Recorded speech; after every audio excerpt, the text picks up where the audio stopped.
semuanya, selamat datang di High Tea with High End Special Podcast bersama High End Magazine. Hari ini nih kita hadir dengan tema yang sangat inspiratif, yaitu Women in Charge.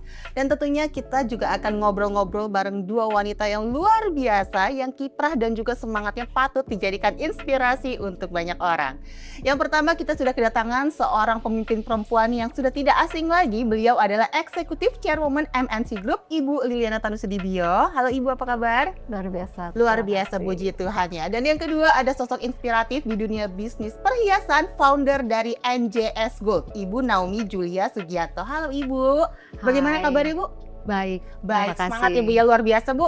Selalu. Puji Puji Tuhan. Tuhan. Baiklah kalau begitu. Terima kasih banyak juga untuk ibu-ibu sudah hadir di sini di High Tea with High End Special Podcast. Tapi sebelum kita masuk ke topik utama kita ya, aku mau tanya ngobrol-ngobrol santai dulu bersama dengan Ibu Liliana dan juga Ibu Naomi. Boleh ya Bu? Punten ya Bu, boleh izin Ibu. Oke, baiklah kalau begitu.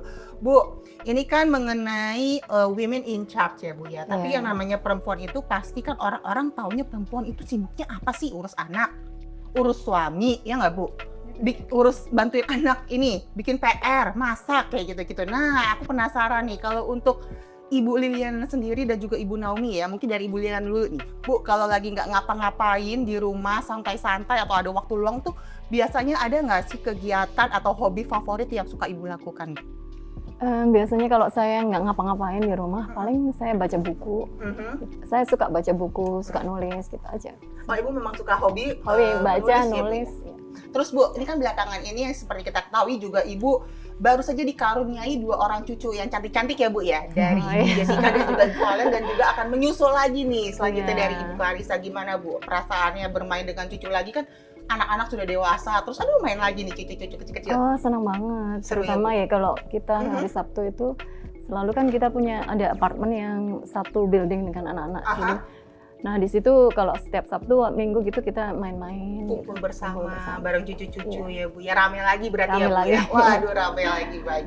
Nah selanjutnya kalau Ibu Naomi sendiri Bu, apa sih yang suka Ibu lakukan pada saat Ibu memiliki waktu luang nih Bu? Oke, kita bicara di usia yang sekarang ya. Mungkin kalau kita flashback dari usia yang dulu, itu kan ngurus anak biasa. Seorang kita kan wanita kan, Benar. ngurus anak itu pasti nomor 1. Benar. Ngurus suami pasti nomor 1. Jadi nomor 1 ada 2 Semuanya ya Bu, nomor 3. Kerja juga karena saya Kerja kerja. nomor 1. Kerja juga nomor 1. 3 berarti Bu. Tapi sekarang itu fase-fase itu mungkin saya sudah lewati juga. Tapi mungkin saya mungkin saya kalah sama Bu Liliana. Masih belum punya cucu. Segera Bu, amin. Segera. Amin. Amin. Jadi kalau saya sih pulang kerja, hobi saya olahraga. Oke. Karena saya sendiri kan kena autoimun. Jadi kenapa saya hobi sekali? Karena autoimun itu dari dokter menganjurkan untuk selalu olahraga hampir tiap hari. Oke. Seperti apa Bu? Padel, tenis, atau olahraga Enggak, ringan? saya weightlifting sama pilates. Ibu, serius Iya, Bu? iya. Wah, luar biasa sekali. Saya terkejut loh Bu. Walaupun tampaknya Kecil slim, ya. iya kan? Tapi beneran Bu? Weightlift. Kalau nggak weightlifting saya lebih kurus lagi. Oh soalnya. gitu. Iya. Jadi memang dianjurkan untuk seperti itu. Iya, ya, Bu, karena ya? dulu autoimun saya udah sangat akut dan sebenarnya puji Tuhan ya saya bisa lepas dari penyakit itu, tapi autoimun itu masih ada. Gitu. Jadi harus di-maintain.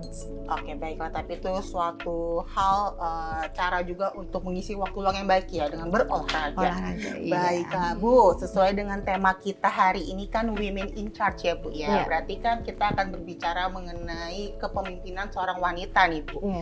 Ada paradigma yang mengatakan bahwa sosok wanita itu kadang dianggap sebelah mata aja nih jika berkaitan dengan kepemimpinan. Betul. Bagaimana tanggapan dari Ibu Liliana sendiri menantang hal ini nih Bu, dan akhirnya bisa membuktikan bahwa wanita tuh bisa kok memimpin dengan baik? Iya, menurut saya paradigma bahwa perempuan menjadi pemimpin itu dianggap sebelah mata itu sudah dilakukan mungkin ya, itu budaya patriarkal yang zaman dulu ya. Jadi sampai sekarang ada beberapa yang masih itu, tapi itu menurut saya kita juga bisa membuktikan bahwa perempuan itu tidak seperti itu gitu. Jadi dengan pembuktian itu kita melihat bahwa banyak perempuan yang menduduki posisi yang tinggi, tapi mereka juga bisa memimpin dengan baik. Dan kita melihat juga banyak di pemerintahan, di politik juga, di bisnis, di bisnis yang kecil maupun menengah maupun besar.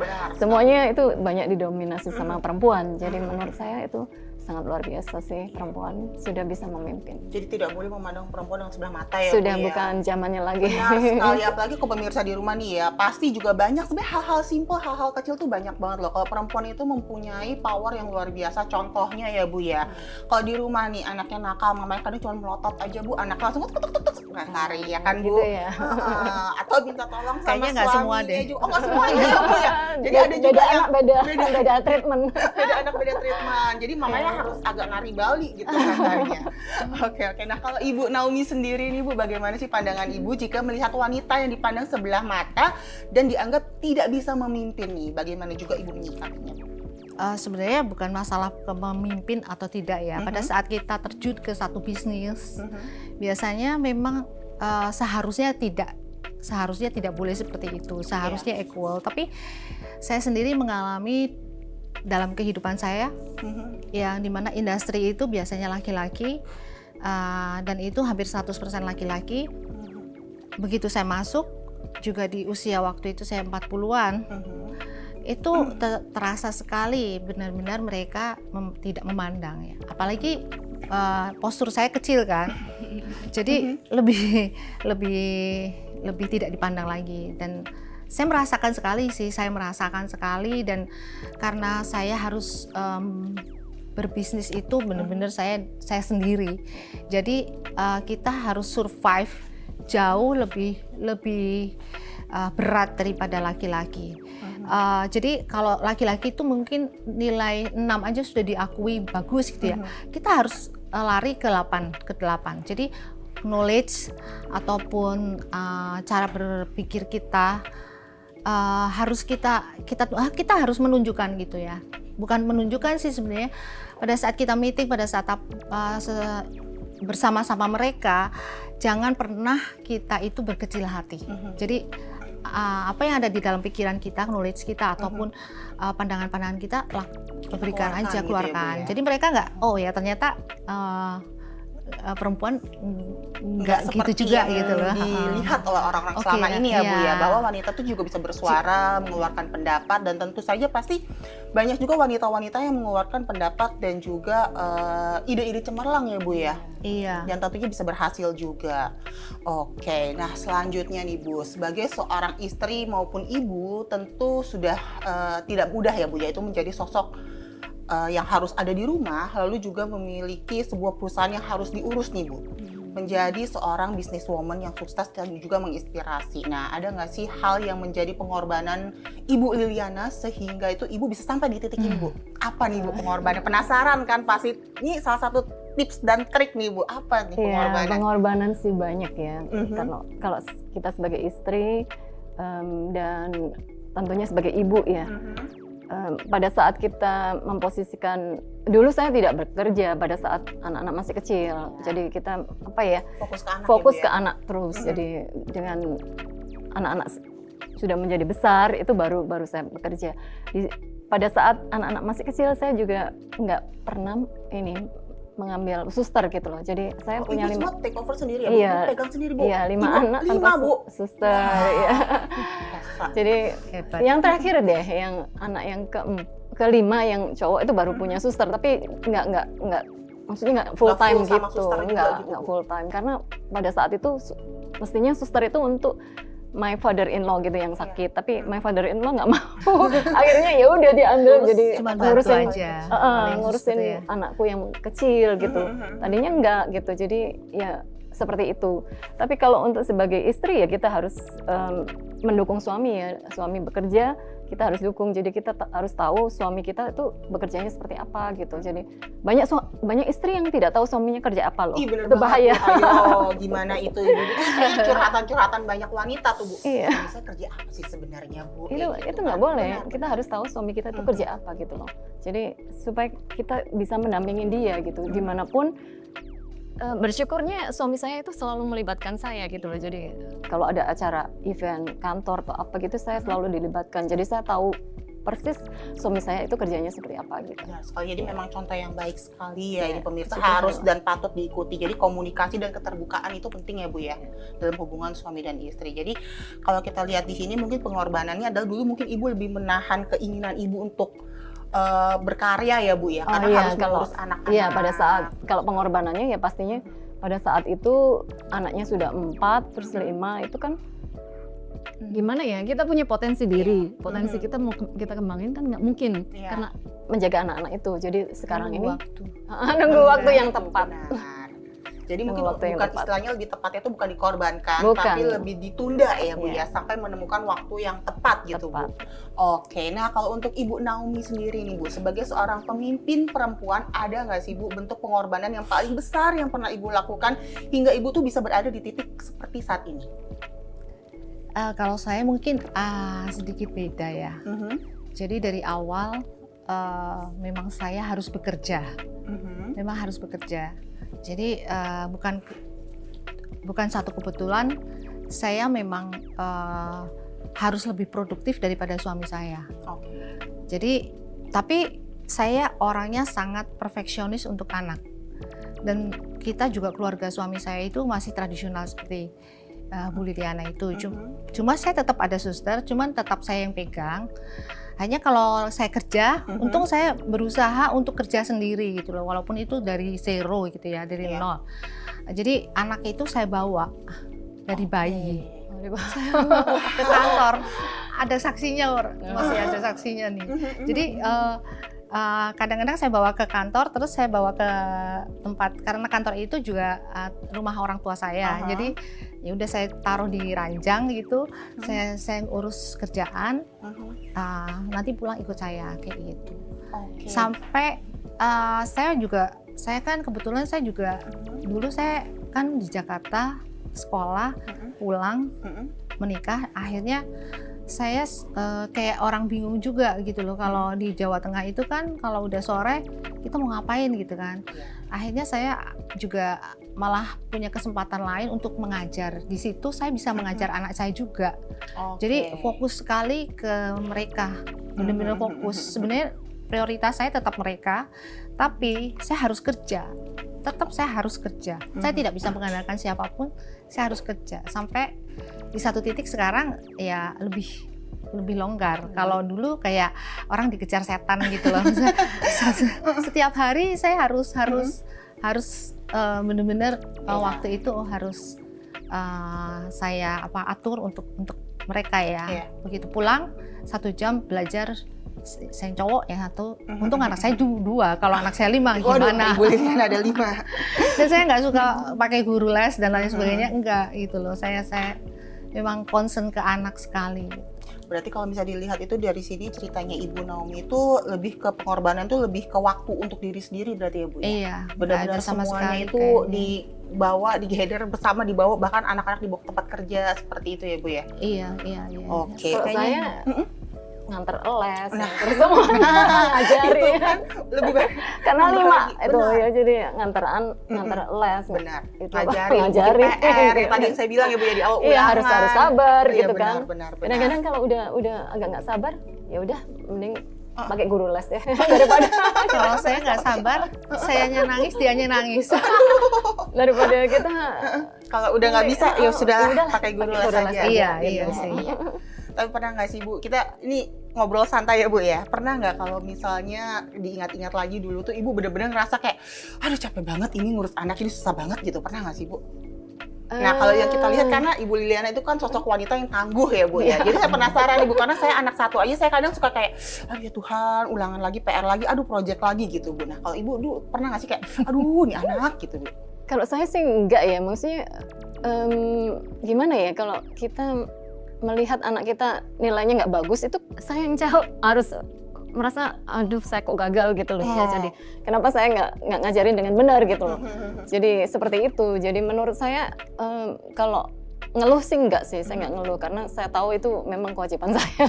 Bu luar biasa sekali, saya jadi malu loh Bu. Berarti saya harus mengurangi ngeluh ya Bu ya. Walaupun anak saya 1, Ibu ada 5 nih. Berarti saya harus belajar dari Bu Liliana bahwa saya harus mengurangi ngeluh kayaknya Bu. Oke, baiklah. Bu, kita lanjut ngobrol lagi ya Bu ya. Nah, sekarang kita akan berbicara mengenai bisnis, salah satu bisnis dari Ibu Liliana. Nah, bagaimana sih Bu awalnya Ibu Liliana itu menjadi fashion designer dan juga akhirnya meluncurkan label ya Bu ya? Iya, Label fashion yaitu Livet dan juga Livelt. Nah, itu seperti apa Bu ceritanya Bu? Ceritanya panjang mungkin. Kalau diceritain sangat panjang, secara singkatnya ya. Karena saya menikahnya muda, kan saya menikah umur 19 tahun. Jadi terus saya kan berangkat ke Kanada sama-sama dengan my husband gitu. Jadi pada saat di sana itu tadinya kan saya inginnya masuk ke ke arsitektur gitu. Karena saya orangnya suka menghitung, suka gambar gitu. Terus tapi my father-in-law itu bilang nggak usah karena itu not good for your eyes katanya gitu. Matanya nggak bagus katanya. Karena harus ini Bu, kalau arsitek itu benar-benar gambar kan yang detail-detail terlalu gitu, detail gitu. Terus dan kan sudah punya rumah tangga gitu.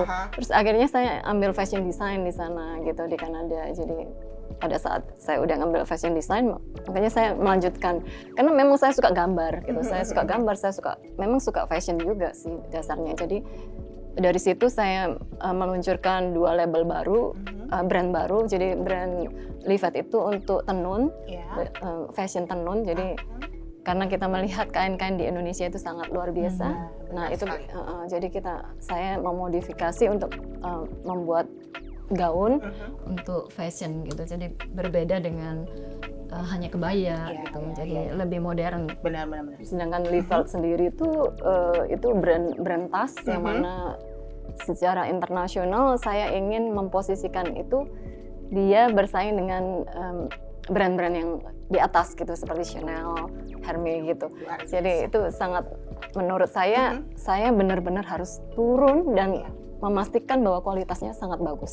Tapi harganya bersaing dengan mereka. Jadi Ibu benar-benar itu menentukan desain tasnya sendiri, bahannya sendiri, Ibu turun tangan langsung tuh. Iya, itu harus karena sebelumnya saya juga ngambil fashion and accessories juga di Kanada kan. Jadi saya mengerti lah. Ibu luar biasa sekali Ibu, luar biasa banget ya ternyata.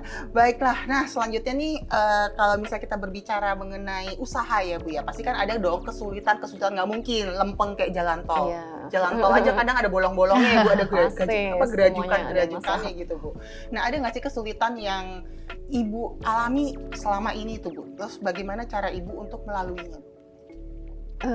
Kesulitan itu ya pastinya ada ya. Pada saat kita membangun bisnis itu kan nggak mudah juga.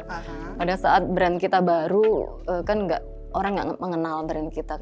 Jadi bagaimana kita mengenalkan brand itu sendiri, bagaimana kita memakainya, itu kan orang melihat oh yang dipakai kok bagus gitu loh. Jadi itu yang menjadi promosi pribadi juga gitu.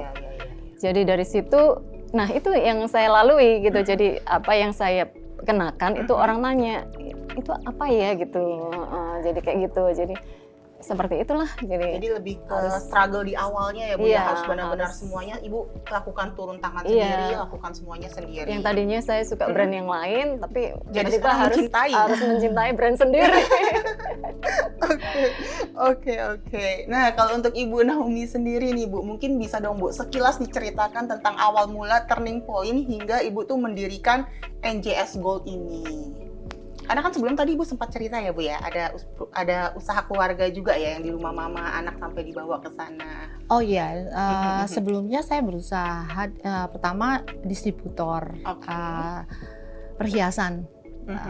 Jadi kayak ya memang kalau kita berusaha dari bawah itu struggle sekali, memang betul-betul struggle. Terus akhirnya itu bisa berkembang. Saya punya jewelry shop juga. Tapi memang dari pihak keluarga kan saya bisa mengerti tentang manufacture itu dari keluarga papa saya. Jadi saya generasi kedua yang paling tua. Jadi saat itu memulai itu dengan saya bisa melihat sistem dan lain sebagainya. Memang tidak mudah. Turning point-nya sebenarnya kalau saya sendiri tidak punya keinginan sama sekali untuk membuat manufacture lagi. Saya lebih fokus ke pelayanan sebenarnya dulunya. Setelah anak-anak saya selesai kuliah, saya sudah berpikir untuk pulang dan saya ingin pelayanan karena saya memang memang punya keinginan panggilan gitu ya. Iya, saya sekolah teologi ya, master juga udah. Dan itu memang sudah panggilan ya, lain. Tapi ternyata Tuhan berkata lain. jadi beberapa orang dari para staf itu meminta untuk buka manufacture. Memang saya pernah benar-benar mengurus gitu. Jadi mereka mungkin mengerti bahwa saya juga mengurus itu sendiri. Dan saya memulai manufacture itu di tahun 2017 dengan doa selama berapa bulan, hampir 1 tahun, dan Tuhan memberikan semuanya itu sesuatu yang miracle. Karena manufacture itu tidak mudah ya, apalagi manufacture yang seperti perhiasan satu dengan yang lain itu kan berbeda. Kita mau bicara cost, harga pokok produksi, gimana caranya kita menghitung? Karena dalam 1 bulan berapa ratus itu model, dan satu model dengan yang lainnya berbeda. Itu satu tantangan yang luar biasa ya. Saya benar-benar terjun dari A sampai Z. Benar-benar saya sendiri, saya terjun. Dari desain juga saya akhirnya menjadi passion karena terpaksa. Jadi kalau boleh tahu tuh Bu, terpaksanya itu kenapa sih Bu? Karena kan tadi kalau Ibu cerita sebenarnya Ibu pengen ke arah lebih pelayanan gitu. Akhirnya saya berpikir juga bahwa dengan hal ini saya bisa menjadi berkat ya. Dari hal ini, dan pada saat itu ada krisis dan saya melihat gitu. Jadi saya punya visi dan misi, be blessed and to be a blessing. Jadi diberkati dan menjadi berkat. Itu benar-benar visi kami. Bukan masalah itu kita mau apa, mau enggak sih. Saya santai orangnya, tapi menikmati setiap proses yang Tuhan berikan ya. Itu kan sebenarnya semuanya itu yang dalam hidup saya itu mungkin orang lain lebih begini, saya jalannya bisa begini. Melewati kelokan demi kelokan. Jadi nggak bisa kita bicara bahwa saya pengen ini, nggak bisa. Saya serahkan semua sama Tuhan. Saya percaya bahwa Tuhan itu akan memberikan yang terbaik walaupun struggle sekali. Iya, baiklah. Jadi memang itu turning point-nya dari yang banyak orang menuntut untuk terjun, terpaksa jadi sampai akhirnya bisa saya merasakan mereka seperti saudara jadinya. Oke, baiklah kalau begitu. Nah, selanjutnya nih kalau kita berbicara mengenai terjun lagi ke dunia bisnis nih, dari awal terjun ke dunia bisnis itu sebenarnya mimpi dari seorang Ibu Liliana Tanusudibio itu apa sih Bu? Kita berbicara mimpi nih Bu sekarang Bu, kalau tadi kan bisnisnya. Untuk terjun ke dunia bisnis itu saya rasanya tidak pernah bermimpi ya kalau saya akhirnya terjun ke dunia bisnis. Dari yang dulunya ngurusin anak, yang ngurusin bikin PR, ngurusin anak ulangan, terus harus semuanya harus bagus gitu. Jadi saya les piano, les macam-macam deh. Semua di les. Semuanya di lesin. Iya, ibu-ibu seperti itu Bu, saya paham Bu. Jadi iya, mungkin anaknya jadi stres ya. Terlalu banyak activity. Saya tidak pernah bermimpi terbesar seperti apa untuk terjun di dunia bisnis. Jadi seperti yang Naomi katakan, saya selalu percaya bahwa Tuhan yang memimpin kita gitu, kemana kita ada gitu. Jadi pada saat anak-anak sudah besar gitu, jadi pertama kan saya tuh potensinya banyak gitu, dan saya orangnya suka bantu. Jadi saya selalu bilang sama suami, apa ya yang saya mau bantu gitu. Jadi pada saat itu bikin majalah, terus bikin talent management, itu semuanya saya bantu. Terus terakhir ini kan kita juga bikin film animasi itu, jadi saya masuk di situ juga karena memang saya itu punya potensi yang besar yang harus saya salurkan gitu loh. Tuhan memberikan kita potensi kan bukan untuk kita pendem gitu, harus kita salurkan.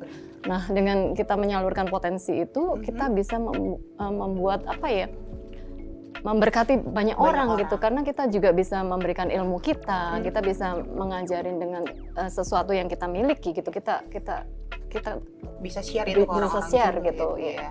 Baik, jadi sebenarnya tuh kalau berbicara mengenai mimpi, mungkin dari Ibu Liliana sendiri awalnya tidak bermimpi gitu ya Bu ya. Yang dulunya ngurusin, ayo bikin PR, besok ulangan apa gitu, sampai akhirnya sekarang bisa punya banyak sekali bisnis seperti ini ya Bu ya. Oke, kalau untuk Ibu Naomi sendiri nih Bu, Kalau kita berbicara mengenai mimpi lagi, Bu, mimpi terbesar Ibu saat ini tuh apa, Bu? Baik sebagai pemimpin perempuan maupun dalam membesarkan brand NJS Gold ini. Secara umum aja pasti ingin brand saya semakin berkembang. Udah pasti dong, Bu, ya benar. Ya. Apalagi generasi kedua saya udah ada, anak saya udah melanjutkan. Ya. Kasihan lihat maminya sendirian.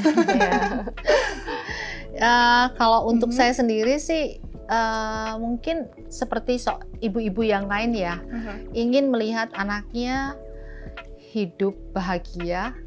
Ya, selain mereka juga bisa melanjutkan ataupun mereka punya kreativitas sendiri, terserah sih. Kalau saya sih membebaskan mereka untuk seperti itu. Jadi mereka bisa menjadi manusia-manusia yang seutuhnya, maksudnya manusia yang benar-benar, karena kita sudah dipercayakan oleh Tuhan anak-anak.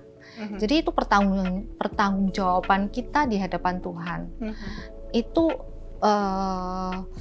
Itu yang menjadi mimpi saya adalah mereka menjadi manusia-manusia yang takut akan Tuhan, dan mereka juga menjadi berkat. Bukan hanya kita kayak Bu Liliana itu ya menjadi saluran berkat. Ya kita berusaha seperti itu juga sampai akhir hidup kita kalau bisa. Apa yang kita punya sekarang potensi kita keluarkan ya. Apapun lah. Apapun kita share gitu ya Bu. Iya. Kalau saya sendiri mungkin pelayanan kayak saya suka di diakonia misalnya, orang-orang yang di jalanan gitu ya, itu saya suka kayak gitu-gitu. Tapi kan itu ya semuanya lah. Tapi yang terpenting adalah anak-anak saya pun bisa mewarisi atau legacy itu ada buat mereka. Kalau itu sudah ada di dalam diri mereka, sepertinya kayaknya santai dulu, kayaknya lumayan santai deh gitu. Kalau masalah bisnis dan lain sebagainya ya kembali kayak Bu Lilia, saya serahkan sama Tuhan semuanya. Tapi tetap kita running ya jalan cepat gitu ya Mas ya. Kalau ada kesempatan lebih mengembangkan ya kenapa enggak gitu. Iya, baik. Nah, terus kadang juga kan kita dihadapkan kepada keputusan yang besar nih pada saat seseorang pemimpin memimpin baik itu sebuah perusahaan atau memimpin suatu perkumpulan, itu pasti pernah dihadapkan pada keputusan yang harus diambil, dan keputusan itu keputusan yang cukup besar nih. Nah, kalau untuk Ibu Naomi sendiri, bagaimana sih peran Tuhan dalam setiap keputusan penting yang Ibu ambil, baik dalam bisnis, dalam hidup, seperti itu? Sebenarnya bukan hanya peran besar ya, peran kecil juga, sekecil apapun semuanya ada ya Bu ya. Cuman mungkin ada satu hal yang saya bisa sharekan.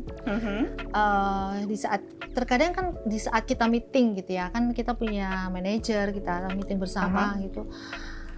Kadang kita diperhadapkan satu masalah yang benar-benar kita nggak punya jalan keluar. Saya sampai bilang, aduh Tuhan gimana ya. Tapi itu tanpa sadar otak kita seperti diputar gitu, bukan kita pinter, enggak. Saya yakin saya nggak sepintar itu gitu, seperti out of the box. Jadi itu cara Tuhan semuanya.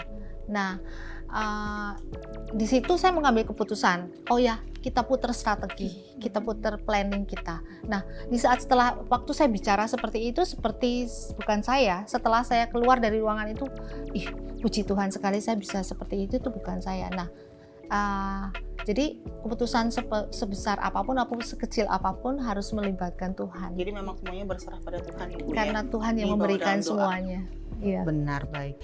Nah, kalau untuk Ibu Liliana sendiri, bagaimana nih Bu peran Tuhan dalam setiap langkah karir bisnis maupun kepemimpinan Ibu juga? Ada nggak sih keajaiban Tuhan yang mungkin selama ini nempel banget Bu di hati dan juga ingatan Ibu tuh kayak, wah ini benar-benar luar biasa sekali ini? Ya, bagi saya peran Tuhan itu sangat penting dalam kehidupan saya, karena kita tahu bahwa segala aktivitas yang kita bisa jalani ini karena kemurahan Dia gitu, karena anugerah Tuhan. Jadi menurut saya sangat penting banget itu Tuhan itu ada di dalam kehidupan kita. Kita tahu, kita percaya bahwa Tuhan yang in control gitu di dalam kehidupan kita. Jadi ada pengharapan. Iya, jadi kita nggak pernah khawatir gitu. Jangan khawatir, kata Tuhan, kan tidak ada kekhawatiran itu tidak menambah sehasta jalan gitu. Jadi saya tidak pernah merasa khawatir kalau kita berdekat dengan Tuhan gitu. Jadi keajaiban apa itu?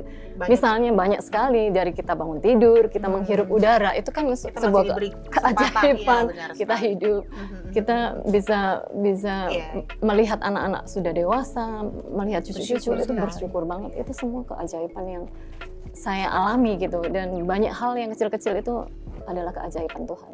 Luar biasa sekali ya Ibu Liliana dan juga Ibu Naomi, dari tadi tuh membuka mata saya bahwa ternyata tuh kita nggak boleh cuma lihat hal besarnya saja, karena ternyata banyak sekali hal-hal kecil yang harus kita syukuri ya Bu ya dalam hidup ini ya Bu ya. Oke, nah selanjutnya nih kalau kita berbicara mengenai tanggung jawab yang besar, sebenarnya gini Bu, memang pasti kita banyak sekali orang yang dihadapkan dengan sebuah masalah itu akan berserah dengan berdoa biasanya ya Bu ya. Nah, tapi bagaimana sih Bu cara Ibu Liliana untuk menjaga hati dan tetap mengandalkan iman? Karena terkadang di saat kita berdoa nih Bu, nggak dijawab Bu, doanya nggak langsung dijawab gitu. Kok belum dijawab ya, besok doa lagi, kok belum dijawab ya. Nah itu ada nggak sih Bu mungkin pesan yang Ibu sampaikan untuk para pemirsa di rumah mungkin ya sekarang sedang menghadapi masalah atau cobaan, sudah berdoa, sudah berserah, tapi kok masih bingung nih Bu, kayak belum dijawab-jawab doanya Bu. Iya, kalau menurut saya ya, menjaga hati itu mendekatkan diri kepada Tuhan. Karena pada saat kita mendekatkan diri kepada Dia gitu, hati kita tuh lebih gimana ya, lebih merasakan sesuatu yang kasih yang dari Tuhan gitu loh. Jadi kalau mengandalkan iman yang tadi, maksudnya tadi dari pertanyaannya mengenai kalau doa nggak dijawab gitu, kita nggak perlu khawatir kalau doa nggak dijawab, karena Tuhan itu pasti menjawab. Iya. Di saat yang tepat gitu. Jadi pada saat kita nggak dijawab, artinya Tuhan tidak berkenan dengan doa apa yang diminta. Apa yang kita minta gitu ya Bu ya. Nah itu mungkin jawaban sebenarnya nih pemirsa. Iya, itu ada jawaban yang mana itu belum berkenan di hati Dia gitu, hati Tuhan gitu. Jadi selalu lakukan yang terbaik dan berdoa tanpa henti-hentinya, karena doa itu bisa panjang prosesnya. Karena dengan melalui doa yang panjang, dengan dengan hati yang tulus tentunya, itu pasti Tuhan menjawab. Yes. Jadi terkadang mungkin kalau di saat kita berdoa terus kita merasa kok belum terjawab ya doa kita, mungkin itu sebuah arahan dari Tuhan juga ya Bu, bukan ini yang Tuhan mau. Iya. Jadi terkadang bukan apa yang kita inginkan, melainkan apa yang Tuhan inginkan untuk kita. Jangan terus kita merasa saya beriman gitu, ini pasti terjadi gitu. Kita nggak bisa seperti itu gitu ya. Seringkali orang rancu gitu loh, beriman untuk ini gitu kan. Saya harus pasti goal ini. Kalau bukan jalannya Tuhan, nggak mungkin kita bisa ke situ kok. Benar sekali. Jadi terkadang manusia tuh suka salah kaprah ya Bu ya. Suka beriman, sekali yang nggak dapat, kok udah beriman nggak dikasih. Sebenarnya bukan itu. Sebenarnya itu karena Tuhan tidak mau kita berada di jalan itu, di alur itu, di jalur itu. Gitu. Ada lagi yang sudah Tuhan siapkan untuk kita. Tuhan sudah siapkan yang lebih besar buat kita. Kalau kita nggak mau, kita tetap tidak mau mengikuti Tuhan ya, pastinya tidak akan terjadi itu gitu. Yes, benar sekali. Jadi nggak boleh komplain ya pemirsa ya. Mungkin memang itu sebuah jawaban, atau mungkin Tuhan sudah menyiapkan lainnya yang lebih besar lagi, yang lebih baik lagi untuk Anda. Nah selanjutnya nih Dea ingin bertanya kepada Ibu Naomi. Mungkin pertanyaannya sama ya Bu ya. Bagaimana cara Ibu mengandalkan iman dan juga menjaga hati dalam setiap mengambil keputusan itu? Sebenarnya tergantung kitanya juga kan sebagai seorang pemimpin ya. Kalau kita sudah punya satu komitmen saat kita membuka bisnis, itu sebenarnya tidak terlalu, saya tidak bisa bicara ngomong terlalu mudah atau terlalu sulit, tapi benar-benar saya sudah bicara sama anak kayak para staff gitu ya. Kalau kita mau melakukan sesuatu, lakukanlah seperti ini ya, dalam satu SOP yang dalam kontrol, dan kontrol itu benar-benar jujur kita. Saya selalu bicara harus jujur gitu ya. Pada saat kita punya masalah ya, kesulitan apapun, kita tetap in control itu. Walaupun ini perusahaan ini lebih murah atau lebih apa, nggak apa-apa. mungkin kita kalah nggak apa-apa. Saya tidak mau hanya karena seperti itu jadi kita berbelok. Itu sangat kompetitif ya, karena kompetitornya banyak misalkan. Nah itu harus kita jaga betul-betul hal-hal yang seperti itu. Jadi lebih menjaga hatinya ke arah situ ya Bu ya, komitmen untuk kita berbelok.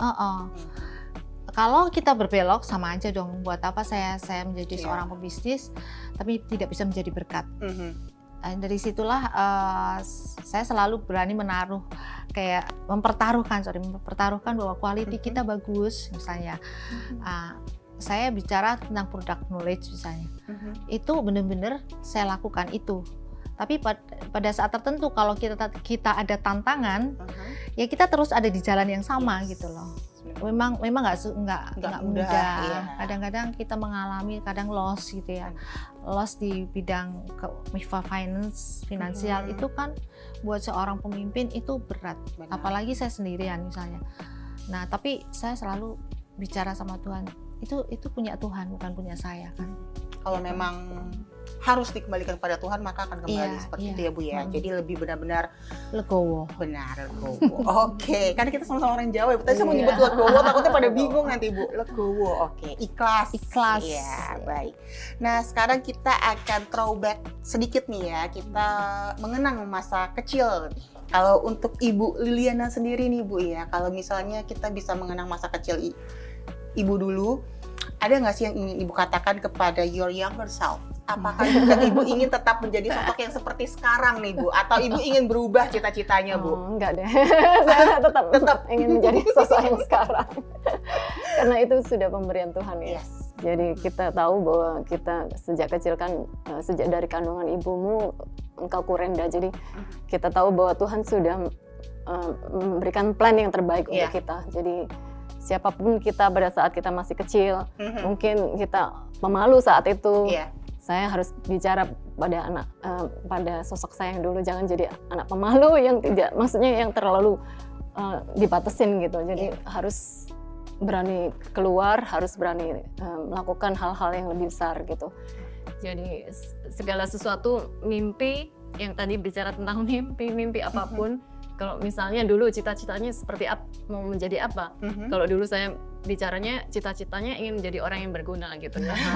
Berguna seperti apa gitu ya kan? Ini banyak loh Bu, jadinya sekarang Bu, luar biasa Bu, bergunanya banyak sekali ini Bu. Iya makanya itu.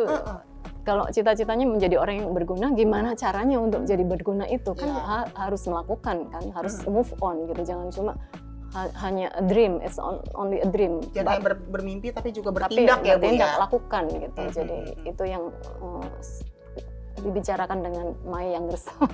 Tapi Bu, kalau younger self Ibu pun melihat Ibu sekarang, dia pasti akan wow, ini lebih dari apa yang dulu saya nggak kepikir gitu ya. Iya kan, nggak terpikirkan Ibu tadi bilang kan tadi Bu. Iya benar. Mulai dari fashion, lalu juga entertainment dan lain sebagainya, itu pasti mereka, kalau kita ingat-ingat lagi dulu waktu kecil kan Ibu hanya ingin menjadi orang yang berguna. Ini benar-benar banyak loh Bu hasilnya Bu. Kepikir deh. Luar biasa sekali. Terus kalau misalnya kita berbicara mengenai reinkarnasi nih Bu ya. Jadi sebelum kita beralih ke Ibu Naomi, saya ingin bertanya kepada Ibu Liliana terlebih dahulu Bu. Kalau misalnya ada kesempatan untuk bereinkarnasi nih Bu. Dilahirkan kembali. Yes, dilahirkan kembali nih Bu. Tuhan bilang, saya berikan kepada Anda sebuah kesempatan untuk dilahirkan kembali. Ibu ingin memilih menjadi ibu lagi saat ini atau justru Ibu ingin menjadi sosok lain Bu? Saya tetap menjadi saya sendiri seperti sekarang ini. Walaupun dilahirkan kembali, tidak mau berubah, tetap seperti ini. Iya, tidak mau berubah. Anak 5 Bu? Iya, tetap 5. Luar biasa. Itu karunia Tuhan. Itu anugerah dari Tuhan. Luar biasa. Kalau Ibu Naomi sendiri seperti apa Bu? Kalau misalnya Ibu dapat berbicara dengan your younger self, apa yang ingin Ibu katakan? Saya sudah puas dengan diri saya yang lalu, tapi mungkin ada satu hal, mungkin saya ingin jauh lebih pinter. Kayaknya karena orang tua saya itu dulu saya sekolah itu muda sekali, jadi papa saya itu membiarkan untuk saya tidak terlalu strict dengan pelajaran waktu SMP, SMA gitu. Ternyata setelah kuliah saya masuk jurusan accounting. Jadi itu saya seperti kayak capek gitu mengejarnya. Aduh, kenapa saya dulu nggak Belajar giat. belajar giat gitu ya, kan.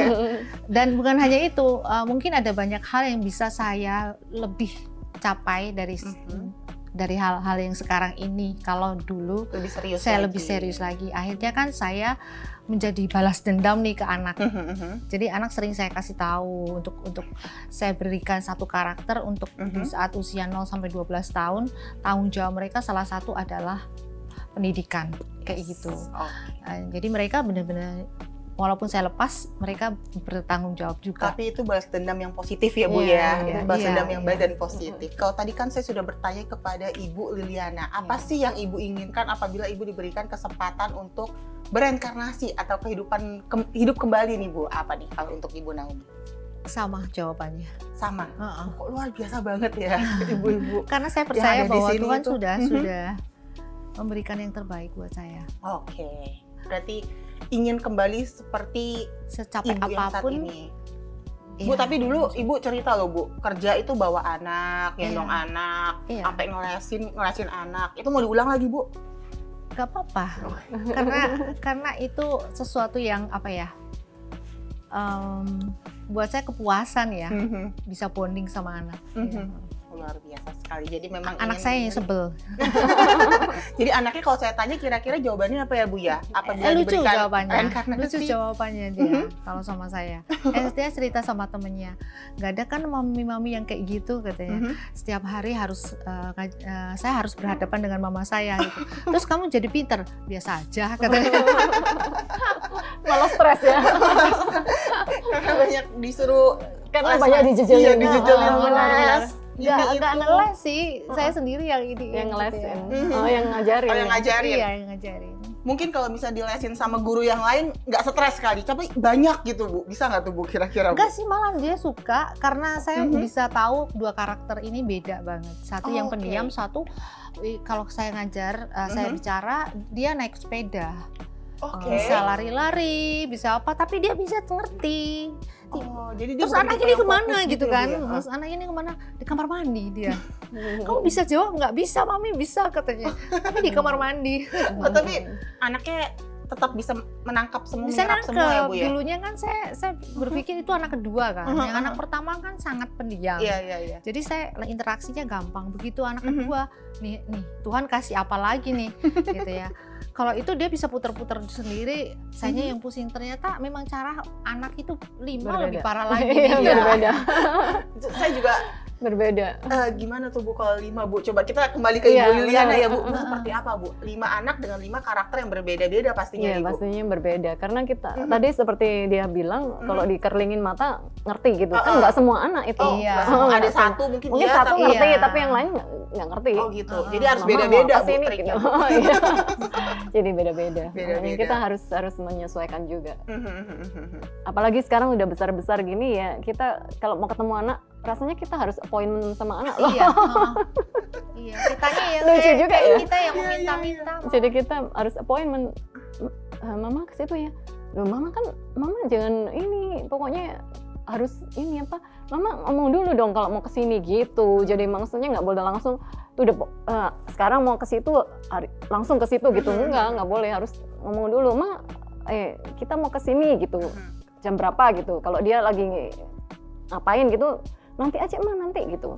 Tapi kalau misalnya seperti itu pun, kalau misalnya mengingat seperti yang tadi Ibu Liliana ceritakan ya, bahwa dulu kan Ibu menghabiskan waktu tuh hampir setiap harinya dengan anak-anak. Berarti setidaknya walaupun sekarang ingin bertemu mungkin sulit ya Bu karena pekerjaan, tapi kan kalau diingat-ingat lagi dulu untung sudah banyak waktu yang dihabiskan bersama ya Bu ya. Jadi buat mama-mama nih ya di rumah pemirsa nggak boleh ya kalau misalnya anaknya mau ikut, anaknya mau ini, aduh nggak usah ikut sih, udah di rumah aja mama sendiri, jangan. Nanti di saat anak sudah dewasa pasti berubah ya Bu ya. Berubah. Kita yang bikin appointment. Kita yang bikin janji kalau mau ketemu. itu saya akan remind sih Bu. Iya. Berarti saya nanti kalau sama anak saya, mama mau ikut, iya ikut Sam, boleh Iya, Sam, boleh. sayang ikut mama sini gitu ya. Jangan yang kayak, Kalau aduh nggak nggak boleh di nyesel. rumah aja. Nyesel nanti kita. Takutnya nyesel ya Bu Iya, ya. Benar-benar pasti. karena pada saat anak sudah dewasa mereka akan punya kesibukan sendiri, Iya, keluarga kesibukan sendiri juga ya Bu ya. keluarga sendiri.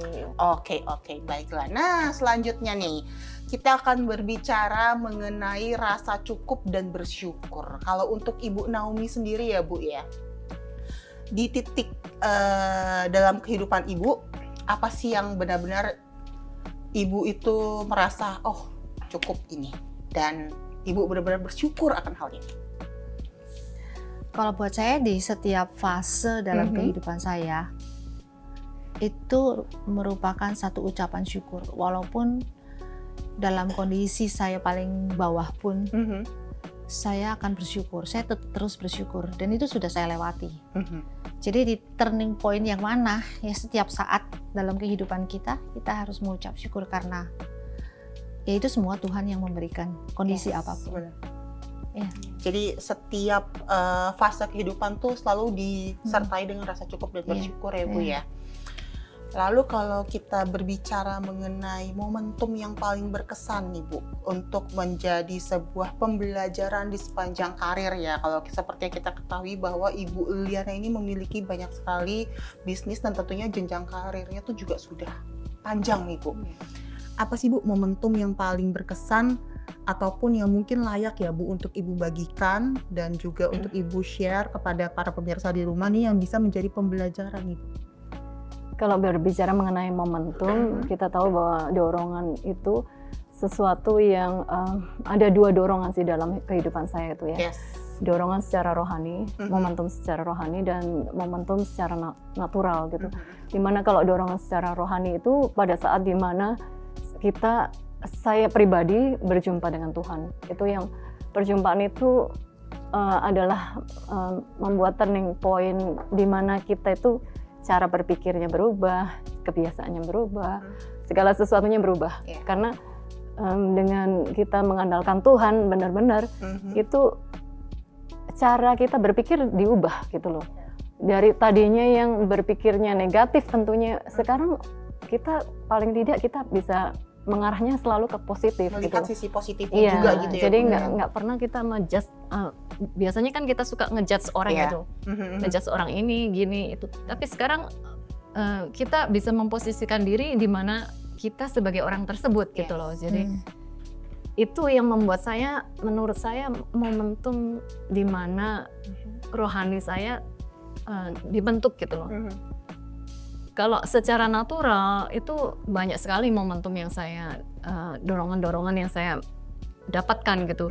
Jadi pada saat saya sebagai istri tentunya, yang tadinya sendiri kita menjadi punya suami kan berdua jadi satu kata Tuhan ya.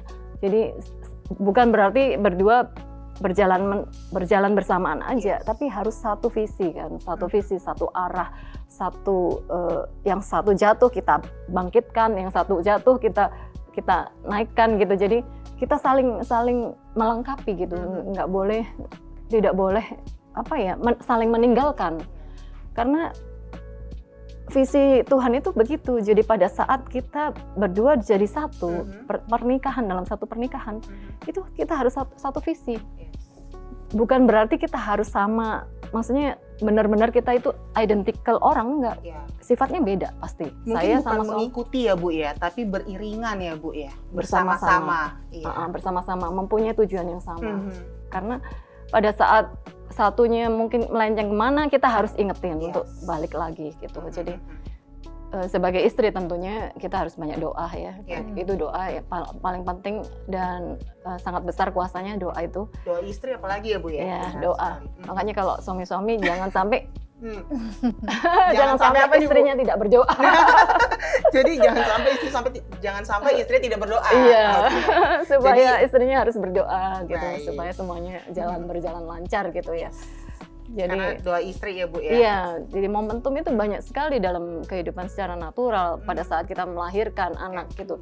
Yang tadinya kita berdua, misalnya berdua sama suami, tiba-tiba kita harus punya generasi berikutnya yang harus kita besarkan, pertama kita mengandung fisik kita berubah, ya kan, semuanya berubah gitu.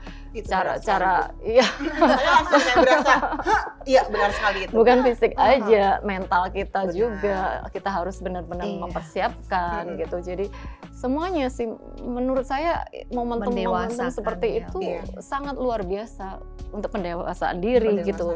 Pada saat kita menjadi seorang orang tua yang tadinya kita anak, kita sekarang jadi orang tua gitu. Jadi kita harus mengayomi anak-anak kita, mendidik mereka, membesarkan mereka menjadi orang yang berhasil tentunya, dan orang yang takut akan Tuhan. Yes, benar sekali. Jadi memang dalam setiap momen itu, dalam setiap momentum dalam kehidupan itu, pastinya kita kalau bisa ya Bu ya, harus lebih melihat ke sisi positifnya juga, jangan negatif-negatifnya aja. Karena di saat kita melihat sisi positifnya, itu akan ada banyak sekali hal-hal baik yang datang pada kita ya Bu ya.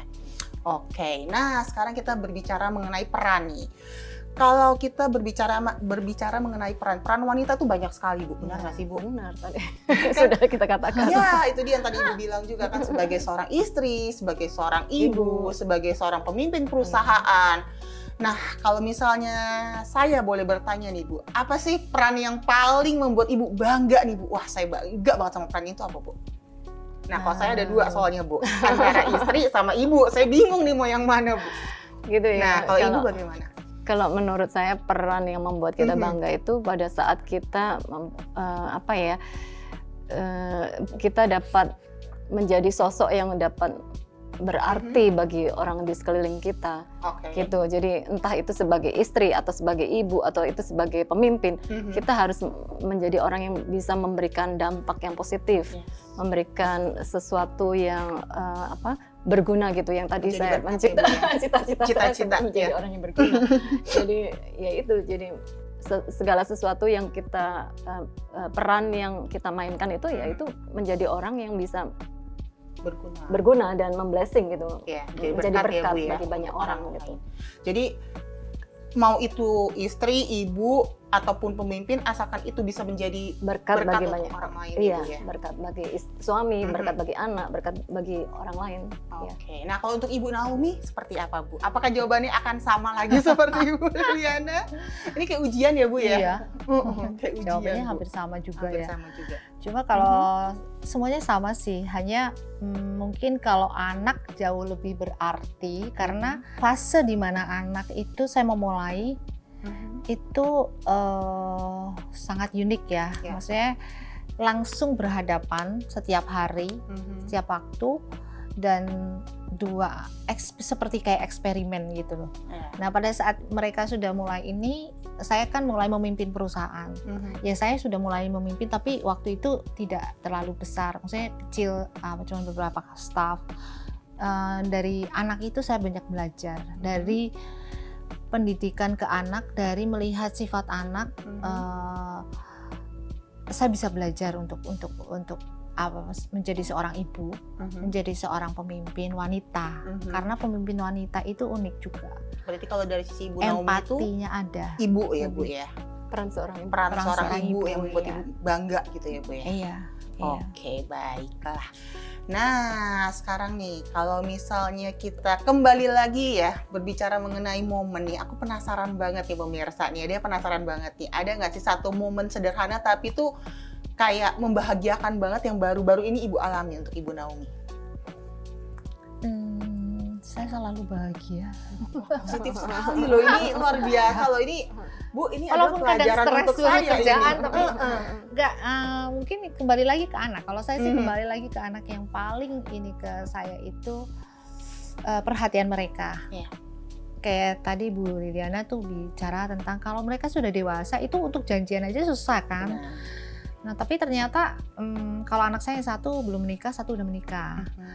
Di saat saya lagi misalnya sedang badan saya ada agak nggak enaknya terakhir gitu ya, dia tiba-tiba panggilin suster untuk infus gitu ya. Saya nggak menduga untuk ada pemikiran seperti itu, walaupun kita nggak minta gitu. Yang anak kedua lebih parah lagi, kayaknya kayak Tarsan gitu menurut saya, perempuan itu kan. Saya berpikir dia walaupun kita didik, walaupun kita tahu dia sayang, kita sayang, tapi kadang anak itu kan tidak bisa mengekspresikan dengan baik. Nah, dia bisa mengekspresikan dengan memberikan sesuatu yang mungkin kecil, yang pop mart mainan pop mart itu. Ya. Saya pikir, oh, kok bisa ya dia berpikir sampai situ. Itu something yang excited buat saya. Oke. Jadi memang momen-momen bersama dengan anak ya Bu, berarti ya Bu ya belakangan ini. Oke. Nah, selanjutnya nih ya, sebelum kita menutup podcast kita hari ini nih, saya ingin menanyakan kepada dua narasumber kita hari ini, apa sih value sebagai seorang pemimpin maupun wanita yang menginspirasi, yang ingin Ibu wariskan kepada orang-orang di sekitar nih, mulai dari Ibu Briliana terlebih dahulu. Oke. Bu, saya lagi tanya jawab Miss Indonesia ya Bu ya, 30 detik dari sekarang. Oke. Silakan. Iya. Menurut saya value yang kita harus berikan adalah pertama itu integritas. Karena integritas itu menurut saya di situ ada kejujuran, ada kesetiaan, ada segala sesuatu, melakukan kebenaran tanpa orang lain, tidak ada orang lain pun kita tetap melakukan kebenaran gitu. Jadi integritas itu sesuatu value yang paling tinggi menurut saya. Dan yang kedua adalah kasih. Pada saat kita mengasihi, kasihilah Tuhan Allahmu dengan segenap hatimu dan dengan segenap akal budimu dan dengan segenap jiwamu, dan kasihilah sesama manusia seperti dirimu sendiri. Ada dua hukum kasih ini adalah rangkaian dari seluruh isi hukum Taurat. Jadi itu yang menurut saya value itu yang sangat tinggi untuk dibagikan. Karena dengan mengasihi Tuhan, kita pasti kita merasa bahwa diri kita ini tidak sempurna gitu.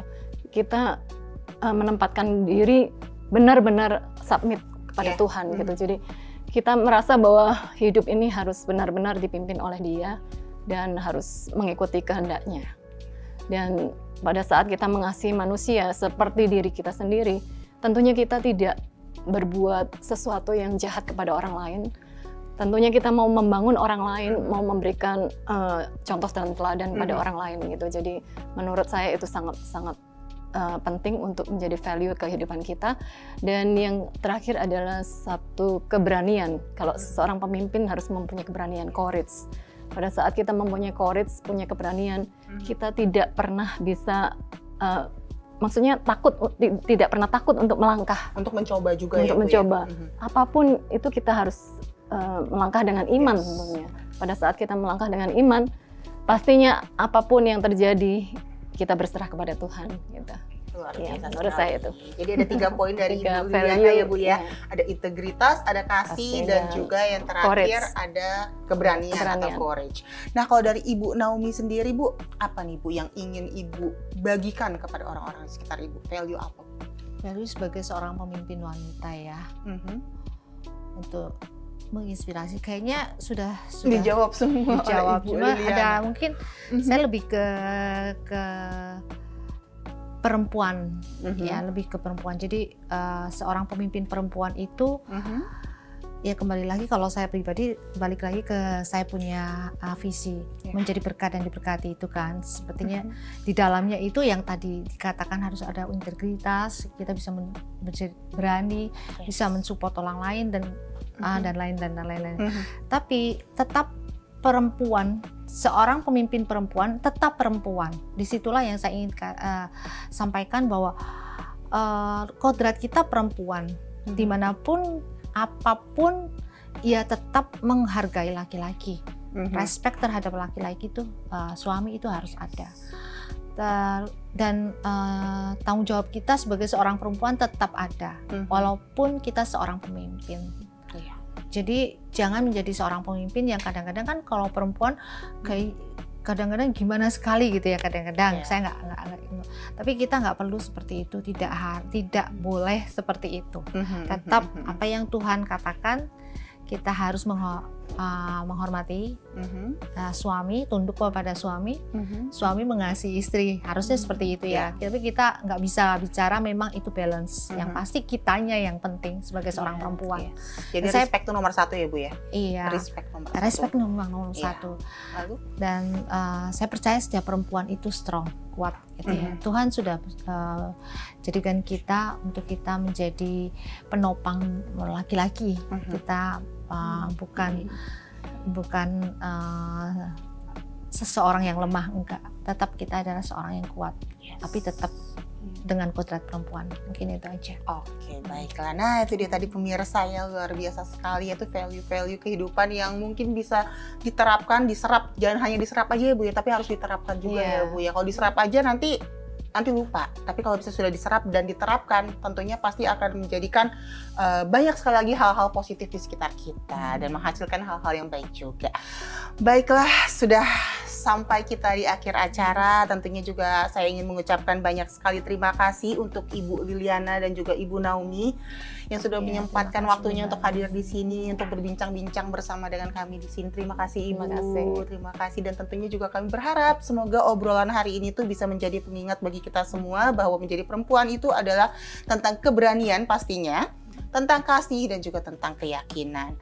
Baiklah, untuk pemirsa semuanya jangan lupa ya untuk like, komen, dan juga subscribe YouTube High End Magazine dan juga follow semua platform media sosial kami di Instagram @highendmagazineofficial untuk konten-konten menarik lainnya. Sampai jumpa lagi di High Tea with High End Special Podcast episode selanjutnya. Akhir kata saya Dea Amelia, pamit undur diri. Terima kasih dan mohon maaf apabila ada salah-salah kata. Stay safe and healthy. Bye!